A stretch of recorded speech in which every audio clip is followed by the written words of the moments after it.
شعبہ نے بیان کیا، ان سے محمد بن زیاد نے اور ان سے ابو ہریرہ رضی اللہ عنہ نے بیان کیا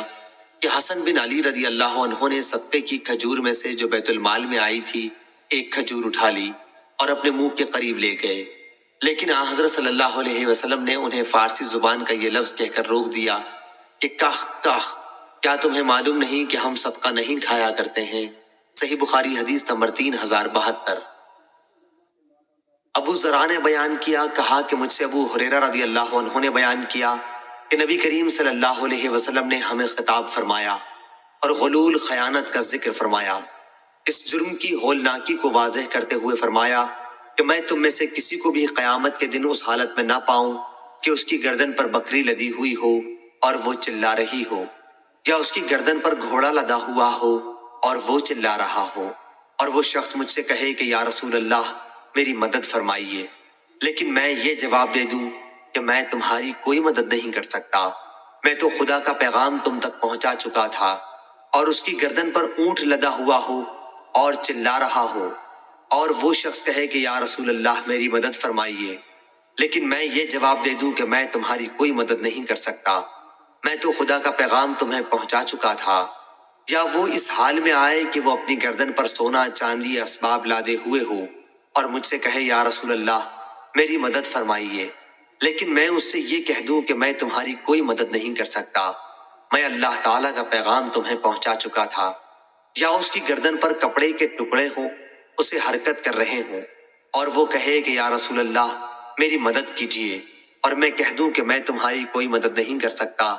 میں تو خدا کا پیغام پہلے ہی پہنچا چکا تھا۔ اور ایوب سختیانی نے بھی ابو حیان سے روایت کیا ہے،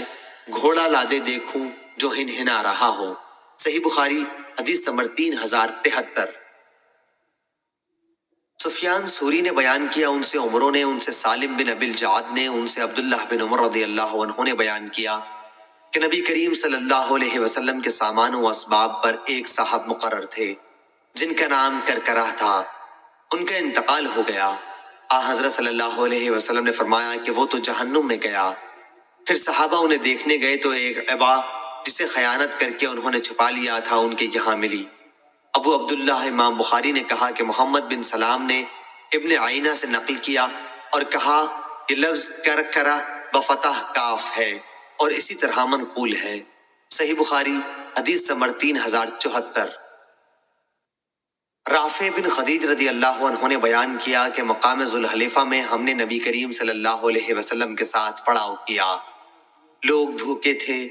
ادھر غنیمت میں ہمیں اونٹ اور بکریاں ملی تھیں۔ حضرت صلی اللہ علیہ وسلم لشکر کے پیچھے کے حصے میں تھے، لوگوں نے بھوک کے مارے جلدی کی ہانڈیاں چڑھا دیں، بعد میں نبی کریم صلی اللہ علیہ وسلم کے حکم سے ان ہانڈیوں کو اوندھا دیا گیا، پھر آپ نے غنیمت کی تقسیم شروع کی، 10 بکریوں کو ایک اونٹ کے برابر رکھا،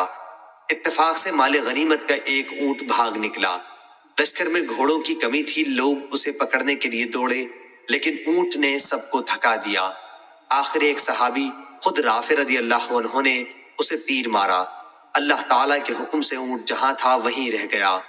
اس پر حضرت صلی اللہ علیہ وسلم نے فرمایا کہ ان پالتو جانوروں میں بھی جنگلی جانوروں کی طرح بعض دفعہ وحشت ہو جاتی ہے،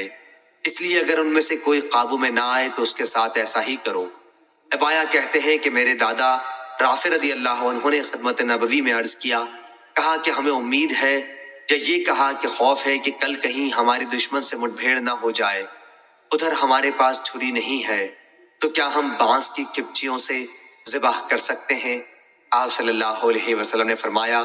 کہ جو چیز خون بہا دے اور ذبح کرتے وقت اس پر اللہ تعالیٰ کا نام بھی لیا گیا ہو تو اس کا گوشت کھانا حلال ہے، البتہ وہ چیز جس سے ذبح کیا گیا ہو دانت اور ناخن نہ ہونا چاہیے۔ تمہارے سامنے میں اس کی وجہ بھی بیان کرتا ہوں، دانت تو اس لیے نہیں کہ وہ ہڈی ہے، اور ناخن اس لیے نہیں کہ وہ حبشیوں کی چھری ہے، صحیح بخاری حدیث نمبر 3075۔ قیس بن حازم نے بیان کیا، انہوں نے کہا کہ مجھ سے جریر بن عبداللہ رضی اللہ عنہ نے بیان کیا کہ مجھ سے رسول کریم صلی اللہ علیہ وسلم نے فرمایا، ذی الخلصہ یمن کے کعبے کو تباہ کر کے مجھے کیوں خوشی نہیں کرتے؟ یہ ذی الخلصہ یمن کے قبیلہ خشم کا بت کدا تھا، کعبے کے مقابل بنایا تھا، جسے کعبۃ الیمانیہ کہتے تھے،